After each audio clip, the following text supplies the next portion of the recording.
السلام عليكم البنات، كي دايرين؟ لاباس عليكم؟ كيف بقيتو مع الصحه؟ كلشي مزيان؟ نتمنى تكونوا على خير وبخير. اليوم اول وصفه عندي معكم، وبغيت نقدم لكم عصير بالتفاح والحامض. كنسلقوا الجزر، ها هو سلقته مسبقا، وغادي نسلقوا معاه التفاح المقدار اللي عندك، شحال ما بغيتي، 4 تفاحات 5، القياس اللي عندك. حيت دابا وقت التفاح قلت نقدم لكم هذه الوصفه. وها الحامض، بغيتي ديري الحامض حامضه ولا جوج، القياس اللي بغيتي.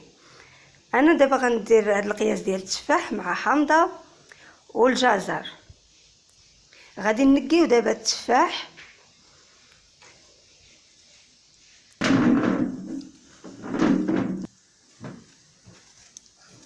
منين غنكملوا التفاح غادي نديروه في الكوكوط، يصفر عليه واحد 10 دقائق هو والحامض، باش تكون النتيجه افضل. حيت الا درناه خضر تفاح كتجي الوصفه ناقصه، ما كيجيش ملبي. نقيوها مزيان، خليوش فيها القشور.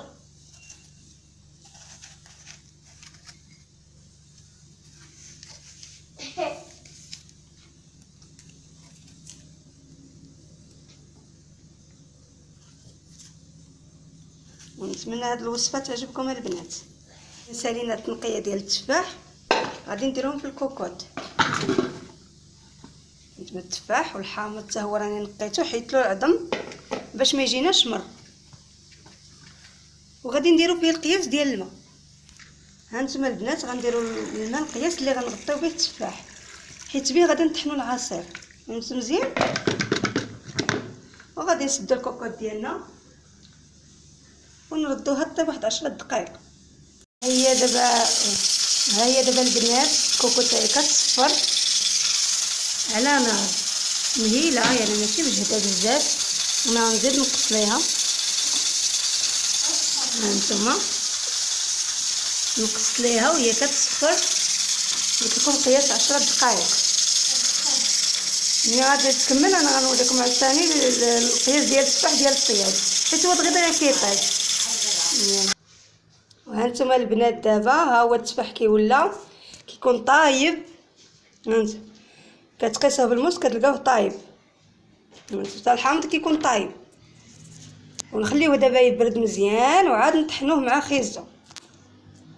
هانتوما البنات بعد ما برد التفاح والحامض، وها هو خيزو حتى هو مع باقي جامد، عاد جبته من الكونجيلاتور، ويطرو ديال الماء باش غادي نطحن هادشي كامل باش كيعطي بزاف ديال العصير. غنديرو دابا الخليط مونينيكس. نتوما راه باقي كيطلع السخونيه منه.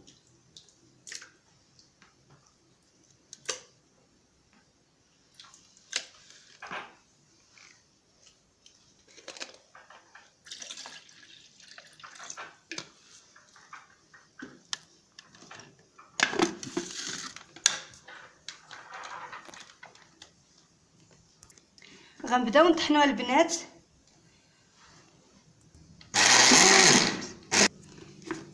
دغيا البنات كيطحن، وغادي نصفيوه باش الا كان الحامض باقي فيه شي عظيمات ولا شي حاجه نحيدوهم.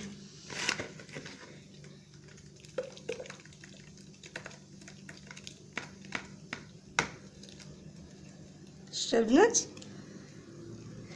كيتصفى. غنديرو خيزو البنات حتى هو بمونينيكس، ونضيفو عليه بقيه الخليط.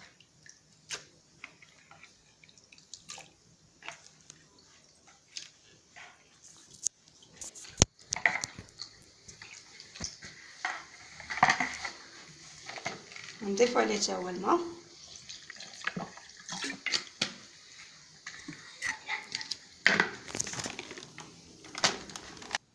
هانتوما البنات كنضيفو الخليط، هانتي راه خاطر بزاف باش كيعطيك كميه كثيره. وما تمشي دابا البنات سنيده، كل واحد على القياس اللي كيبغي، كل واحد الحلاوه ديالو. حنا ما كيبغوش الحلاوه بزاف، ما كنقولوهاش. ودابا البنات ها هو العصير حنا وجدناه قدامكم. نتوما راه كيعطي كميه وفيره بالتفاح والحامض. نتمنى يعجبكم. يلا بالصحه والراحه البنات، نتمنى يعجبكم هذا العصير هذا. انا وليداتي